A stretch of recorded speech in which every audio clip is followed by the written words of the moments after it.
amis du Congo, car nous sommes en Normandie, et les Congolais de la Normandie, car nous sommes venus sur votre territoire, et les Congolais d'une manière générale.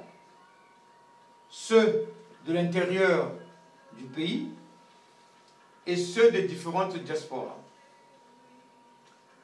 La collaboration des deux médias, Afrikili TV, dont l'administrateur n'est autre que M. Espérance Keto Nkodia, et l'IC Presse, dont le secrétariat général est assuré par le communicant que je suis. Nous sommes très heureux d'échanger, ou nous allons échanger avec un personnage ayant plusieurs étiquettes, plusieurs je dis bien, car nous sommes venus ici à Rouen pour un événement qu'il a chapeauté. J'aimerais savoir, cher interviewé, quelle est l'identité qui vous va le mieux? Est-ce le docteur Alex Nzabana? Est-ce le Tché? Est-ce le patriarche, quand vous avez été un certain âge? Et depuis, nous avons suivi depuis belle lurette, mais depuis que vous avez floré l'actualité avec votre arrestation, le rapprochement s'est beaucoup fait, ou s'est beaucoup réalisé. Ou on doit vous prendre au jour d'aujourd'hui comme on tait les identités passées comme membre de la coordination du CRC, qui est le Congrès pour la Renaissance du Congo, ou comme membre du mouvement national congolais Lumumbiste. Je vous en prie. Merci beaucoup. Je pense que je suis moi. Docteur Alex Nzabana Ibaka, patriote panafricain. C'est à cause de ça, j'ai souri quand vous m'avez donné autant d'étiquettes. Mais le plus qui me sied, c'est par mon humilité, je suis le docteur Alex Nzabana. D'accord. Donc, voyez-vous, vous voyez l'humilité de l'homme, vous voyez l'humilité du patriote, vous voyez l'humilité de la personnalité. Après avoir gagné le titre du docteur Alex Nzabana, ou pendant, nous l'avons connu sous plusieurs ailes, mais nous sommes honorés, cher docteur, de vous recevoir pour un échange que nous pensons être citoyen, pour édifier le peuple d'aujourd'hui, ceux d'hier ou celui d'hier qui est sous-informé et probablement les générations à venir. Nous sommes à notre 3e déplacement en Normandie. Le premier était le 20 avril dernier, où vous avez fait une intervention à une activité menée par l'ATAC, je crois.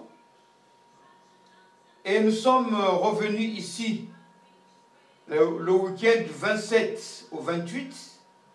Et là, nous sommes revenus pour la 3e fois pour vous accompagner dans l'atelier qu'on peut qualifier de citoyen sociopolitique qui s'est passé hier, le 4 mai, dans la ville de Rouen. Mais dans votre message du 20 avril, vous avez porté une attention particulière sur ce que vous avez hérité de vos ancêtres. Nous avons eu la grâce d'écouter une partie. Quand vous dites qui êtes-vous, vos liens de parenté avec le chef Ngaliema, et par-dessus tout, le roi Makoko.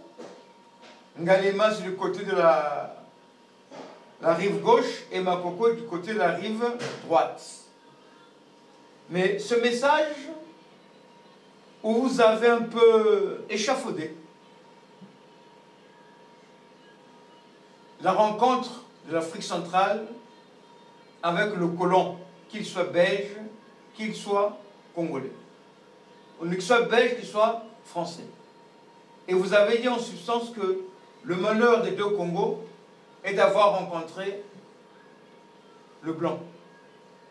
Est-ce que sous d'autres mots, vous pouvez y donner une autre signification ou la continuité pour que cette quintessence ne soit pas uniquement connue de ceux qui vont vous suivre, mais qui vous soit connue par devers tout?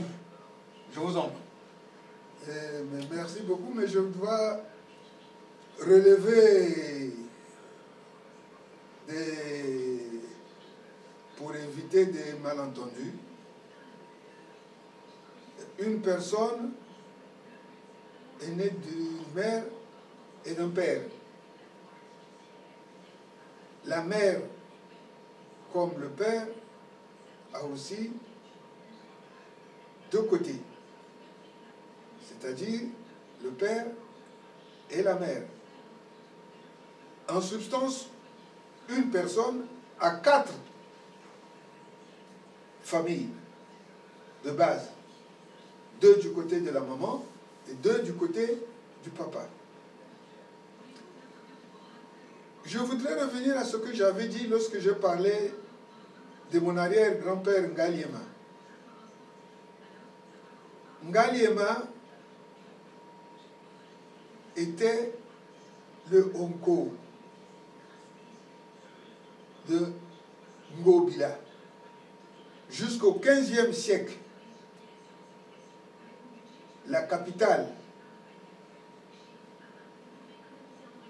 je n'ai pas appelé ni royaume, ni roi, parce que en langue Teke, en langue Congo, en langue Soudi, ces mots-là n'existent pas. Ce sont des transpositions que les Occidentaux ont fait quand ils sont arrivés chez nous. Je ne sais pas si quelqu'un peut me dire en Teke comment on dit roi ou on dit royaume. Ni en Congo.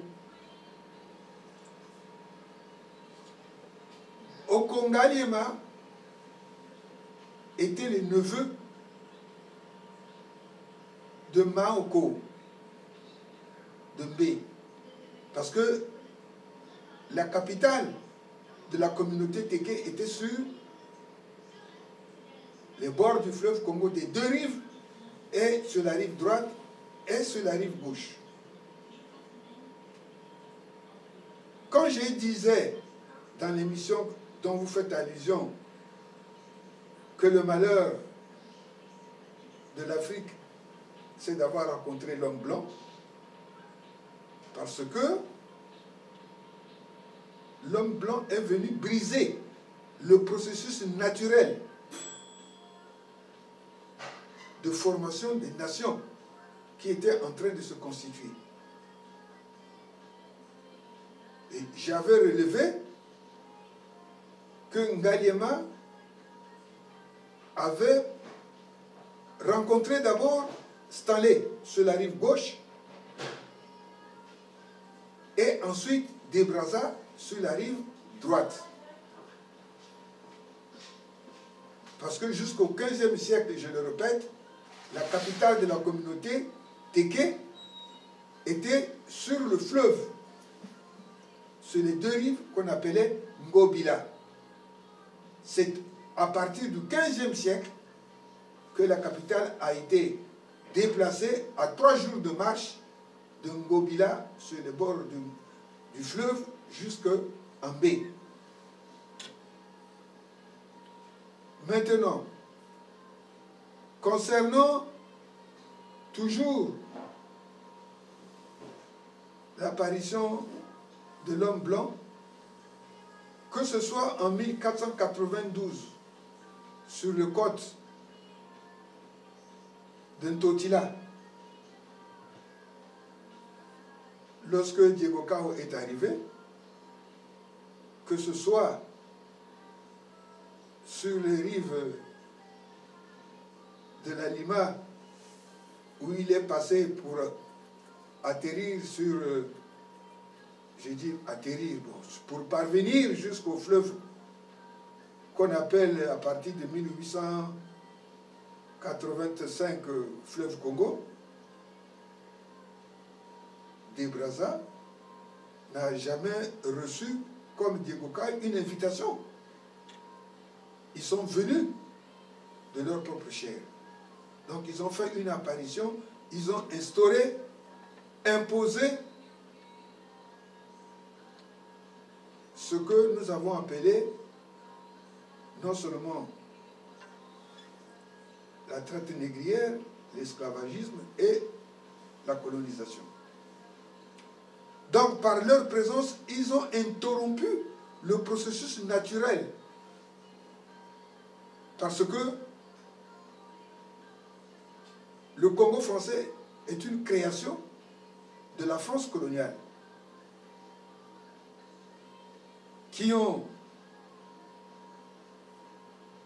fait des ajouts, additionné le territoire de la communauté Téké, le territoire de la communauté Luango, pour créer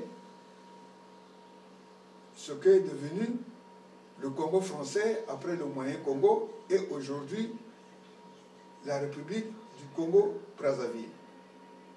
Je pense que là, au moins, nous sommes d'accord. D'accord. Maintenant, nous vous connaissons depuis que votre retour, vous allez d'abord nous excuser, nous n'avons pas pris état de votre état de santé, parce que nous savons qu'une fois rentré de Brazzaville, après la case de prison, ça a été très très difficile. Et vous nous parlez souvent dans les conférences que vous devez, si vous ne l'avez pas atteint, mais au moins que les 8 bougies de 80 ans, vous les avez effleurées ou vous devez les effleurer. Et connaissant votre parcours, nous n'allons pas tout déballer ici, là n'est pas le fond, mais nous aimerions connaître, à l'endroit du peuple congolais, à l'orée de ces 80 ans, qui est une grâce, quel est le mot que vous pouvez dire à l'endroit de ce peuple? Tant dans le passé, parce que là vous nous avez circonscrit un domaine historique que peu connaissent, nous aimerions connaître, est-ce que c'est par les écrits que vous l'avez appris? Et secondo, quelle est votre position à vous, en tant qu'octogénaire, des deux questions brûlantes du moment, la question de la cession des terres, qui va de pair avec la volonté du tyran de ne pas remettre le pouvoir dans les mains du peuple souverain, et ce pouvoir qu'il tient avec un cynisme inouï, qui se permet de dire que j'y suis, j'y reste, après moi c'est le déluge. Merci beaucoup. Il y a beaucoup de questions.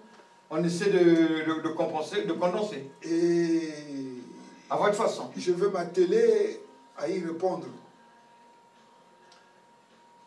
Premièrement, vous m'avez posé la question de savoir les connaissances historiques que je détiens. C'est par mes ancêtres. Le père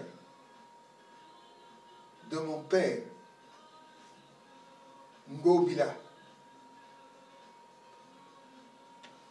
était né en 1870. Donc 10 ans avant l'arrivée de De Brazza. Donc il a vu débarquer De Brazza. Et il est mort en 1977. Donc, plus de 100 ans, il a vécu.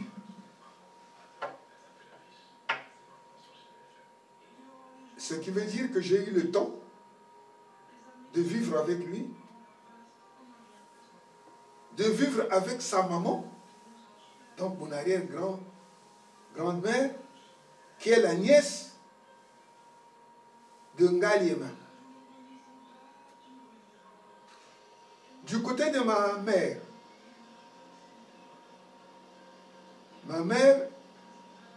est la fille de Ngatsebe, chef coutumier, ce qu'on appelle Mfumuntoto, fils de Ngaliema, avec Ngankira, qui est décédé, lui, mon grand-père maternel, est décédé en 1971. Donc j'étais déjà un homme adulte, je travaillais déjà. Ce qui veut dire que ce que je connais, c'est des transmissions directes. Ce n'est pas des écrits concoctés par des spécialistes de l'Afrique qui sont dans la plupart tous des Occidentaux. Parce que pour connaître l'histoire de la chasse au lion, il faut aussi demander au lion. Or nous, on ne connaît que l'histoire du chasseur. Donc j'ai pu vivre avec mes ancêtres, avec mes grands-parents, jusqu'à leur mort. Et ça a été une source de transmission directe.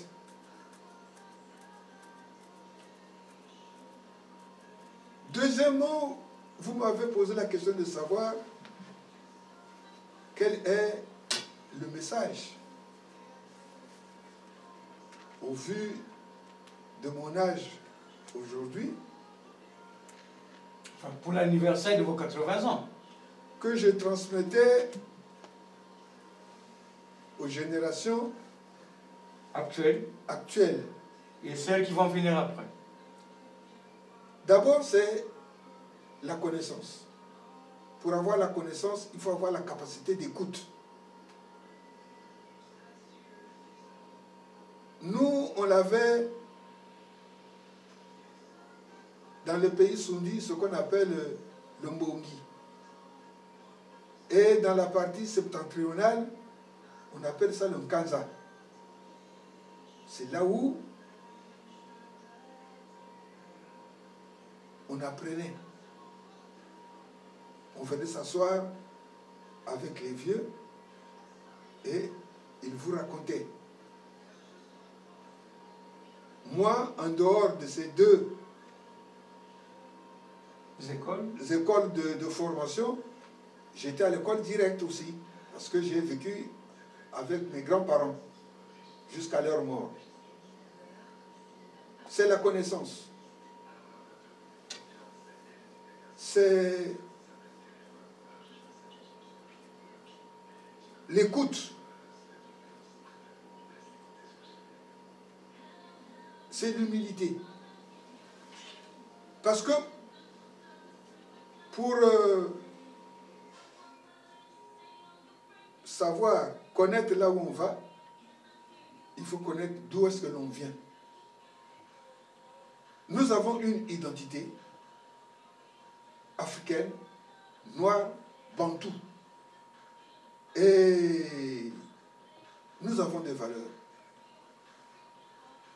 L'histoire de l'Afrique centrale, pour ne circonscrire que cette partie du continent africain, est une histoire qui est faite de résistance. En partant de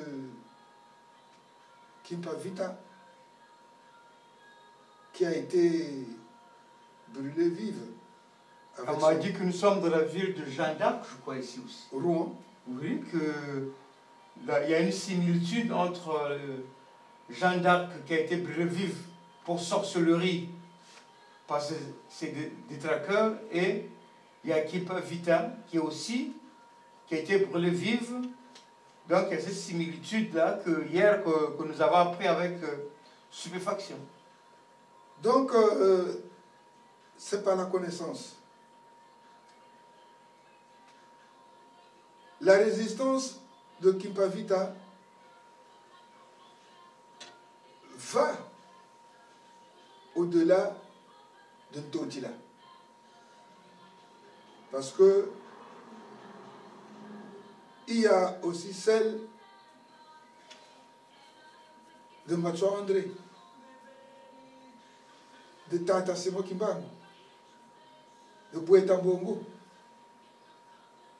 de Fomé, dans la partie nord du pays, de Ndobé, dans la partie septentrionale.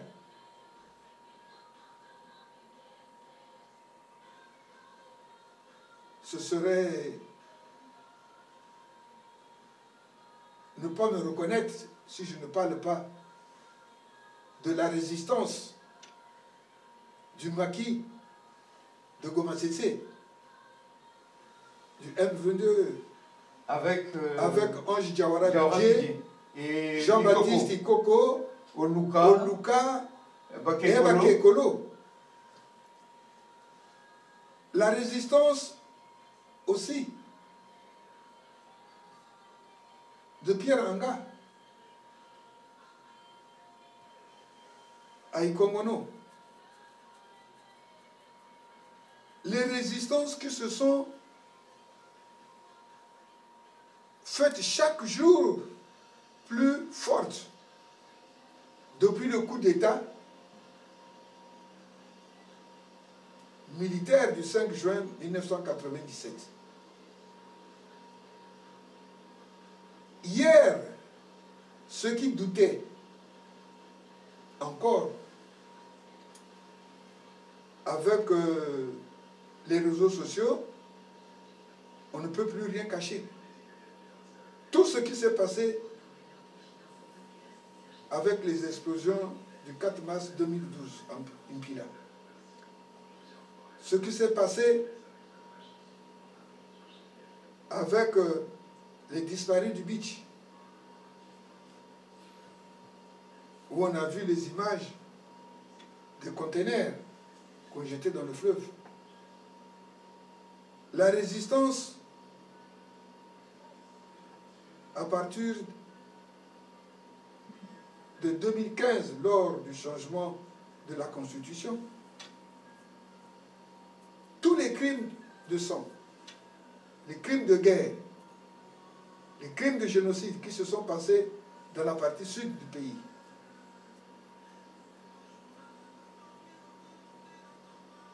le pays a perdu beaucoup de ses enfants. Et ce n'est pas une seule personne, ce n'est pas un seul mouvement, ce n'est pas une seule région, mais c'est toutes les composantes patriotiques qui doivent se rassembler, s'unir, mais en ayant un canevas, parce que c'est dans le partage d'idées qu'on arrive à construire. Et nous pensons, il est temps que les Congolais se ressaisissent. Hier, lorsque on ne payait pas à temps les salaires des travailleurs, lorsque on parlait de retard des pensions de retraite des fonctionnaires qui accumulent maintenant plus de 50 mois, lorsqu'on parle des étudiants à l'intérieur ou à l'extérieur du pays qui n'ont pas de bourse, lorsque on parle de manque d'eau courante et d'absence de courant continu, lorsqu'on parle que les hôpitaux du Congo sont devenus du mouroir, lorsqu'on parle que le système éducatif est par terre, les gens pensaient que c'était l'imagination. Mais aujourd'hui, avec la cession des terres, nous avons tous suivi les reportages depuis Kigali, où les Rwandais le proclament haut et fort qu'ils ont acquis des terres au Congo-Brazzaville, 980 000 km², et qui vont venir nous planter les piments. C'est comme si au Congo, depuis que ces terres de nos ancêtres nous ont été léguées, nous on ne mangeait pas de piment. On ne mangeait pas le manioc. On ne mangeait pas les légumes. On ne mangeait pas le safou. Et il fallait attendre 2021 avec ces accords illégitimes et illégaux pour que les Congolais commencent à consommer ces denrées. Mais c'est un appel à la résistance. Ce ne sont ni les Chinois, ni les Russes, ni les Français, ni les Américains, ni les Belges qui vont venir nous libérer.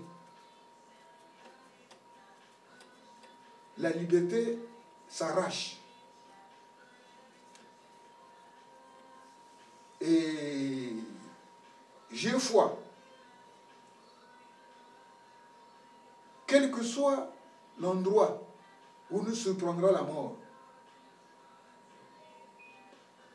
toutes ces générations après nous, les aînés qui nous ont transmis ce flambeau de la résistance, nous l'avons assumé. Et pour ceux qui me connaissent, j'ai assumé ma part de responsabilité. Nous léguons donc aux générations futures ce sens de patriotisme, ce sens de la résistance, afin que nous ne soyons pas un jour des apatrides, que nous n'ayons plus de terre où nos enfants, nos petits-enfants et nos arrière-petits-enfants auront où vivre. Voilà le message que je donne. Que d'autres bras se leveront pour empoigner la lutte de résistance que nous avons reçue de nos ancêtres, de nos aînés. Et cela jusqu'à la victoire finale. La patrie ou la mort, nous vaincrons. Nous vaincrons. Oui, cher docteur, à vous écouter, il y a de quoi avoir la chair de poule. Mais comme vous êtes une référence, nous n'allons pas nous permettre d'invoquer les ancêtres devant vous. C'est à vous plutôt de les invoquer pour notre combat, ou pour ce combat.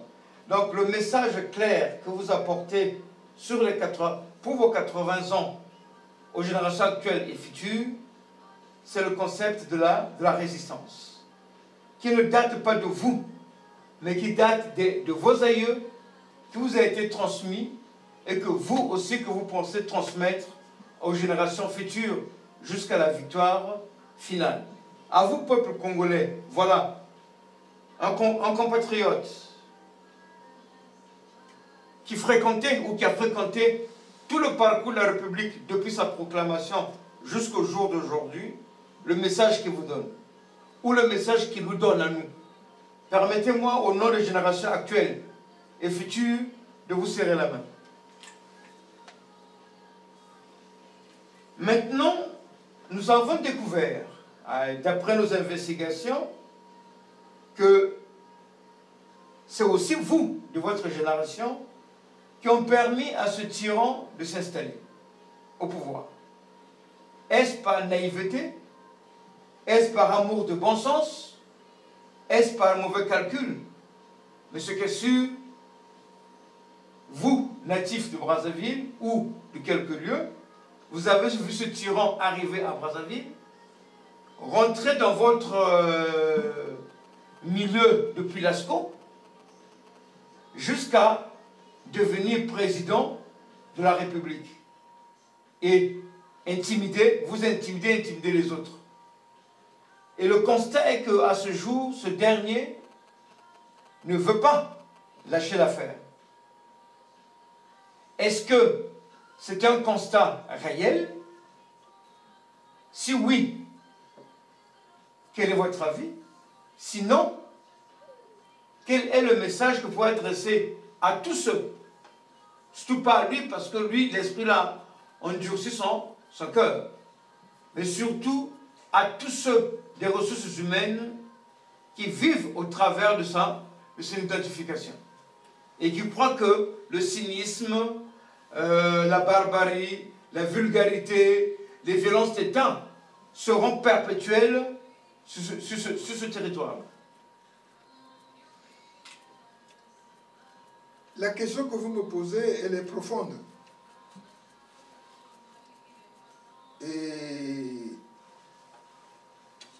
moi, Alex Zabanwa Ibaka, à mon fort intérieur, j'ai côtoyé des aînés.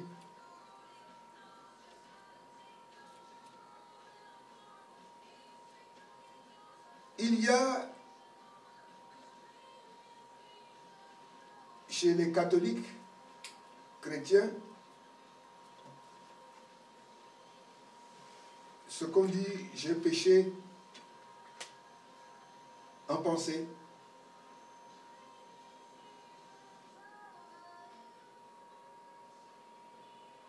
Il y a ceux qui ont pensé. Il y a ceux qui ont péché par action aussi. Mais lorsque vous dites que nous aurions, ceux de notre génération, accompagnés. Vous l'avez au moins vu arriver à Brazzaville. Je me dis que vous dites que nous aurions accompagné. Non, c'est faux. Il y a les capacités de l'homme à voir venir l'avenir. Et ceux qui sont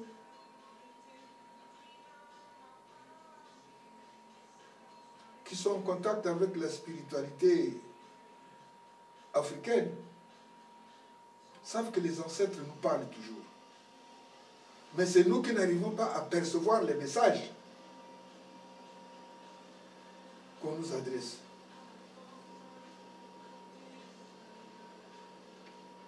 L'homme bantou n'a jamais été xénophobe.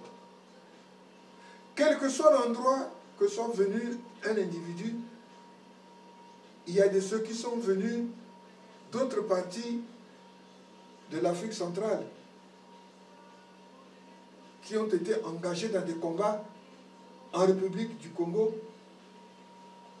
ou en RDC, plus que ceux qui y sont nés. Je me rappelle par exemple de Nombasi, Hérodia, qui a été... Il a été parmi les panafricanistes qui ont accompagné le mouvement des 13, 14, 15 août dans notre pays. À l'époque, nous partions les dimanches à ce qui était le ministère de l'Information pour écouter les conférences débats.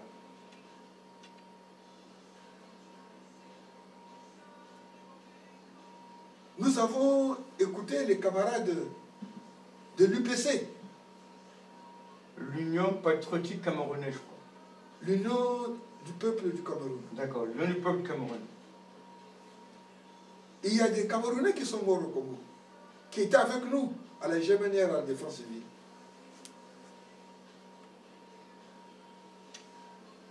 Ce qu'il faut dire, c'était la jeunesse de ceux qui représentaient l'aile gauche de la révolution populaire de 1963. 63. On a tellement beaucoup à dire, mais on ne pourra pas... Et le monsieur à qui vous faites allusion,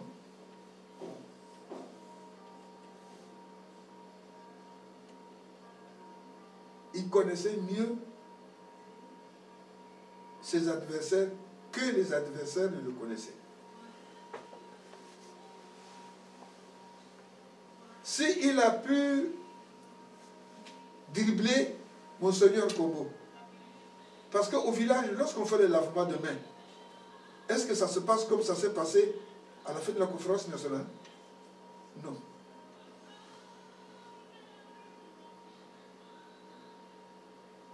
Nous avons appris beaucoup de choses à la conférence nationale. Avant, à la conférence nationale, on dénombrait déjà 3000 morts.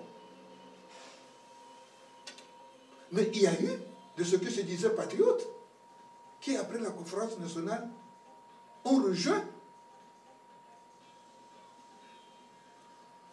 M. Sassou après le coup d'État de 1997.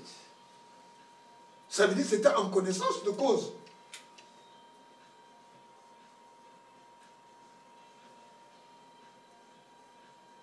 Il y a eu avant la conférence nationale ce qu'on a appelé le 22 février. Le 22 février était une réponse à la naissance de l'oligarchie bureaucratique. L'obimétrie, la fameuse obimétrie. Militaire et tribale, qui se mettait en place aux grandes dames, à la création du Parti congolais du travail, depuis 1931, 69, je crois. 31 décembre 1969. Et 1970, on commençait la mise en place de l'obimétrie. Et c'est là où l'aile gauche du mouvement issu de 13, 14, 15 août, enfin, l'aile gauche radicale. Enfin, l'histoire, c'est comme ça qu'elle vous présente. Et que nous avons réagi. Mais tout le monde n'était pas au même niveau d'information. Je me rappelle d'un grand frère, Lunda Jean-Baptiste, qui était le directeur de service de renseignement à la défense civile. Et ce monsieur est mort malheureux, parce que c'est lui qui avait découvert le poteau rose. Qui était qui?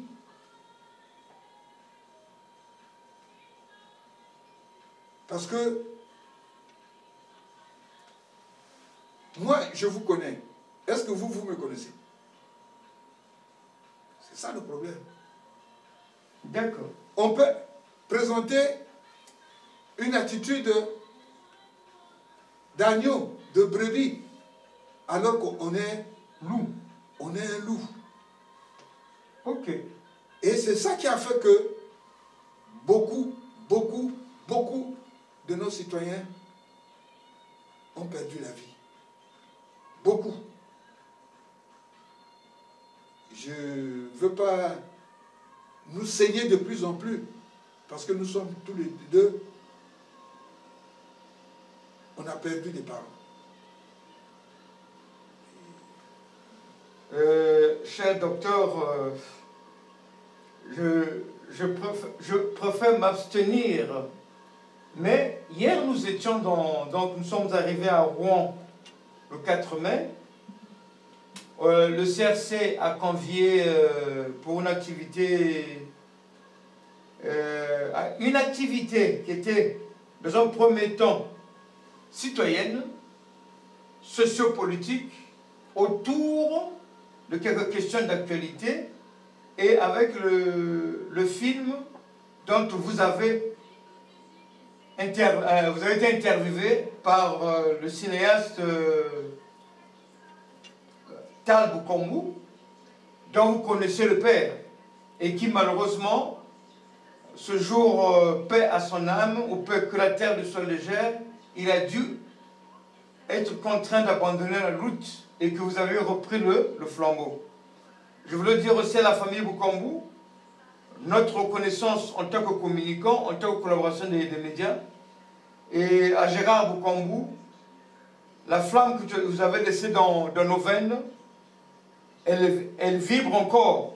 Et nous sommes sûrs qu'avec vos amis de génération, Alex Nzabana, nous y arriverons, car la victoire, nous la portons dans nos veines. Je voulais parler de l'activité d'hier.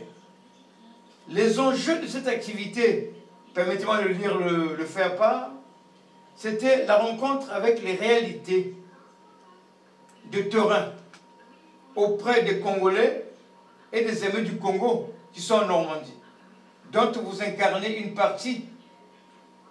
Vous êtes citoyen français, vous avez réussi à faire votre parcours, mais la congolité ne vous a jamais quitté.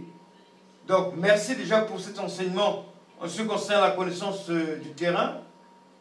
Et après, un échange sur la réplique citoyenne à appliquer suite à la question de la cession des terres congolaises au Rwanda.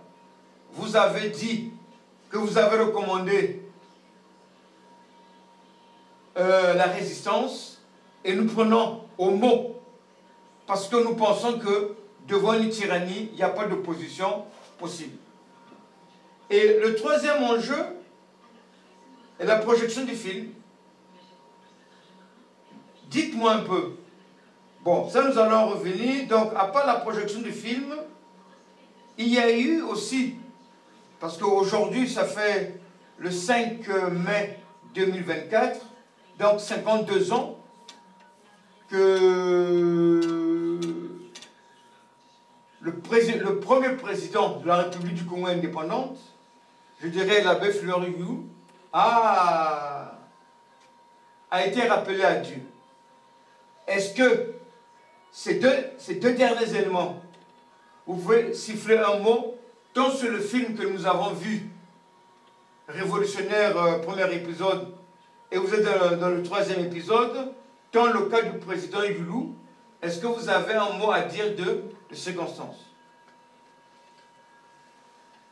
Tantôt, j'avais dit que il y avait un problème de connaissance. Un problème de connaissance. Nous étions en 1963 très jeunes. Et je n'ai pas honte de reconnaître que j'étais parmi ceux qui avaient crié, les foules qui criaient Yulu a tout volé, on le mettra nous bâtirons de nouveau. J'ai dit que il y a toujours la main noire. Aujourd'hui, avec le recul, lorsqu'on compare ce que nous chantions à l'époque, Yulu a tout volé, quel était le budget du Congo? Quelle était la masse financière de l'État congolais à l'époque? Lorsqu'on fait une comparaison statistique entre l'argent accumulé sous le régime de Yulu et le régime actuel,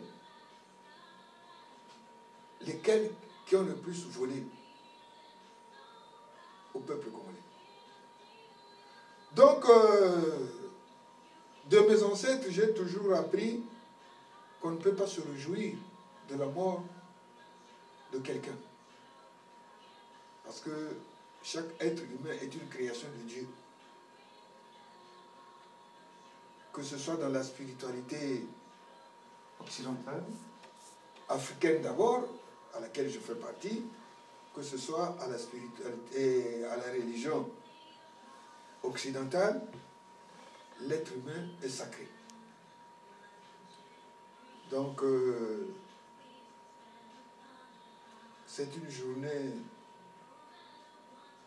de recueillement à l'endroit du président Fulbert Yulu. Et je crois,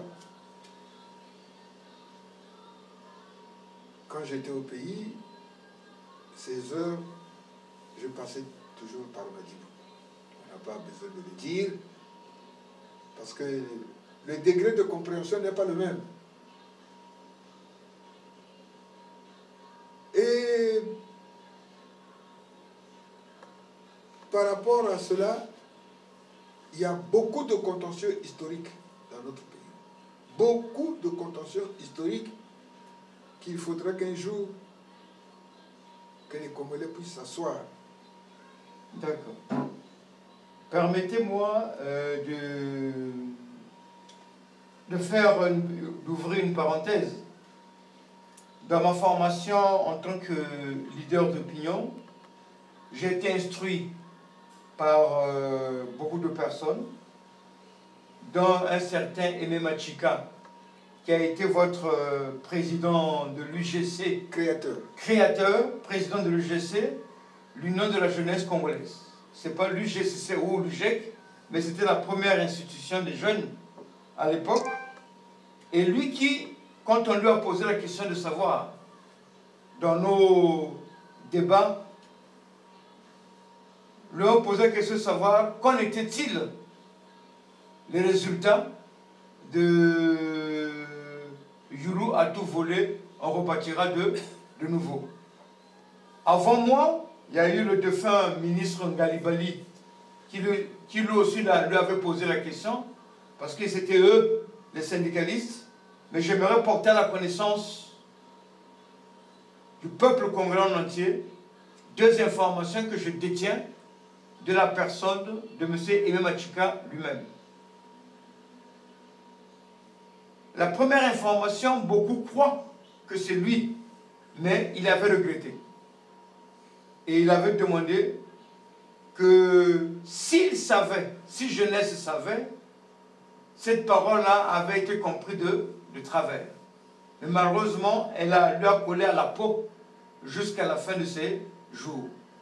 Et il nous avait demandé pardon à nous qui le fréquentions. Et une autre information que peu de Congolais savent. Quand les syndicalistes ont fait tomber le président Yulu et que par leur façon de fonctionner, le président Yulu est parti en exil, mais quelques années après, quand ceux qui ont fait tomber Yulu après avoir passé au pouvoir, les militaires les ont écartés, c'est là où, arrivés ici, les deux acteurs politiques se sont appelés. Et il ne faut pas que les Congolais puissent croire que Yulu et Aimé Machika étaient des ennemis. Les deux sont sous terre, paix à leurs âmes, mais ils se sont pardonnés et ils ont compris que l'intérêt général devait passer par cela. Nous allons commencer à chuter pour parler encore d'hier. Nous avons vu dans la salle beaucoup de convives. D'abord l'attaque, qui est l'association dont vous êtes, je crois, membre. Et nous avons vu l'adjoint au maire de la ville de Rouen. C'est quand même quelqu'un d'une certaine carrure politique. Et nous avons vu beaucoup, nos amis du Congrès du Peuple, qui ont fait le déplacement avec un message poignant. Et aussi, nous avons aussi vu 2 ou 3 leaders d'opinion, dont le camarade Koundé, qui a fait Arras jusqu'à Rouen, qui fait quand même 200 bornes, et plus forte présence, celle du jeune Ndongi. Donc, quand on brasse tout ça là, quel est l'effet que ça peut faire, que tout ce monde-là s'est déplacé sur une initiative que vous croyez qu'elle ferait vous-même? Parce que nous, en tant que communicants, ça nous a fait ce que cela nous a fait, mais nous aimerions connaître votre position, parce qu'on vous a vu vouloir, non pas contrecarrer les jeunes, vous avez donné la parole à Chris Dongui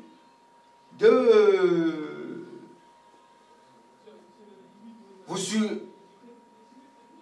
faisiez le modérateur, vous avez donné la passe à quelqu'un d'autre, pour que uniquement que le flambeau aussi soit porté par une nouvelle génération.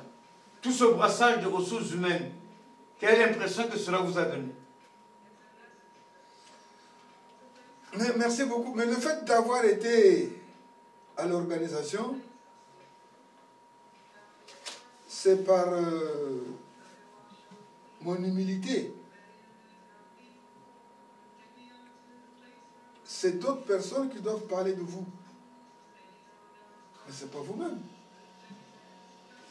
Si vous avez vu qu'au niveau de l'organisation, il y a eu d'autres associations citoyennes congolaises de la diaspora, c'est parce que tout simplement nous pensons que la jarre Congo est trouée.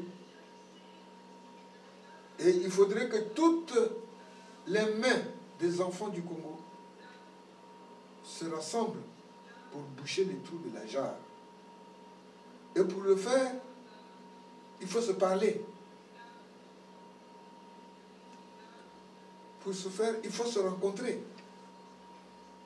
Pour ce faire, il faut échanger. C'est en échangeant, en étant humble, en évitant l'esprit d'ego surdimensionné. Et c'est toujours par la connaissance historique. Plus que on est ouvert d'esprit parce qu'on a la connaissance, plus qu'on apprend. Et le fait que nous ayons donné la parole aux autres, c'est pour qu'ils s'expriment. Ok. Donc, nous aimerons porter à la connaissance de toutes les structures politiques, tant de la diaspora que du Congo. D'abord, on commence par la diaspora française. Parce que là, nous ne sommes pas à Paris, nous sommes à Rouen. Et vous avez vu l'activité, les faire-part sont partis. C'est une activité citoyenne où nous avons demandé la contribution de tout le monde. Merci à ceux qui ont répondu présent. Et cela prouve à suffisance que le Congolais, quand il veut, il peut arriver à se parler. Il peut y avoir des petits accrochages, mais la volonté de se parler afin de converger les capacités, afin de faire converger les compétences pour que le combat de la libération du Congo va arriver, où la libération du Congo soit actée par toutes les compétences. Cher papa, permets-moi de le faire, parce que tu as connu mon père. Et cher doyen, cher patriarche, tous les attributs que Dieu vous a fait grâce pour vos 80 ans, permettez-moi de vous souhaiter aussi un joyeux anniversaire. Merci. Au nom de toute la résistance citoyenne patriotique congolaise qui voudrait bien vous voir porter le flambeau jusqu'au Panthéon de la République du Congo. Avant de donner le mot de la fin qui va me revenir en tant que communicant aussi, j'aimerais que je vous donne la parole pour clore l'interview et comme le dernier mot vous revient, je me le permets. Merci beaucoup. Notre pays a beaucoup de défis que nous avons le devoir de relever. Et c'est dans le rassemblement de toutes les filles, de tous les fils de ce pays, que cela doit s'organiser, nous asseoir, nous écouter, nous entendre. Qu'est-ce que nous voulons?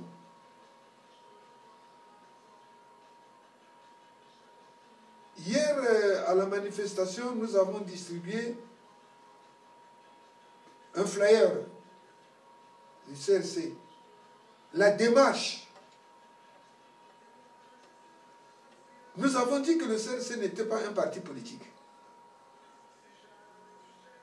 Nous avons dit que le CRC n'était pas comptable pour aller aux élections truquées d'avance.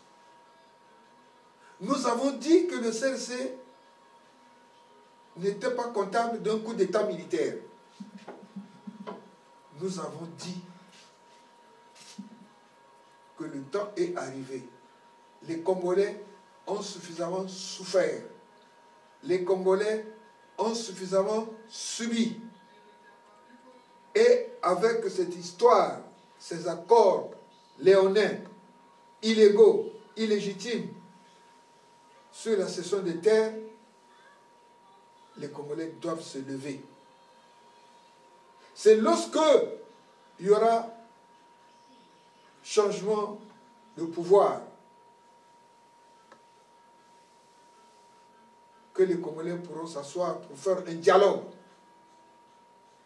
pour résoudre, s'écouter, pour résoudre les contentieux historiques, pour faire une transition démocratique et pour organiser des élections libres, démocratiques et transparentes, comme cela a été fait après la conférence nationale et souveraine. Parce que ce n'est pas ce pouvoir qui a organisé la crise multidimensionnelle que vit notre pays qui pourra en apporter les solutions.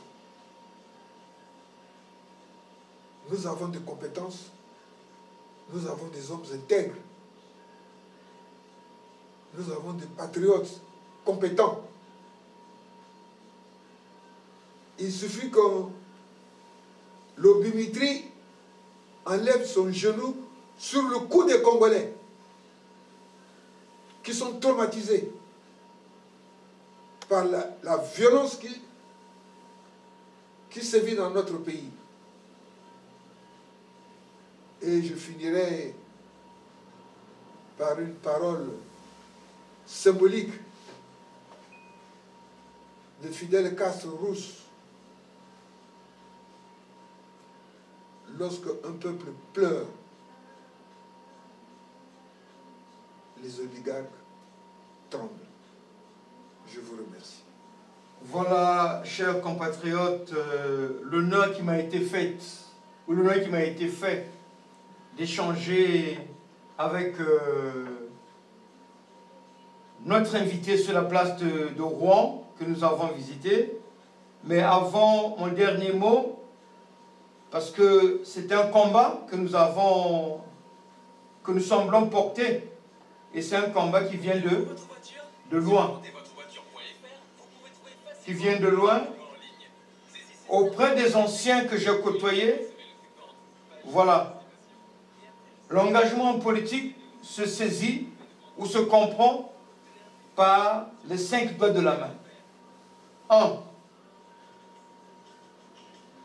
L'objectif à atteindre. 2. Les stratégies pour atteindre ces objectifs. 3. Les ressources humaines contre lesquelles on combat et avec lesquelles on va se mettre à fonctionner. Et nous vous disons merci, merci pour tout. Et nous pensons que d'autres activités nous seront permis de le faire. Merci, voici mon dernier message et je vous tends la main. Hasta la victoria siempre. Merci.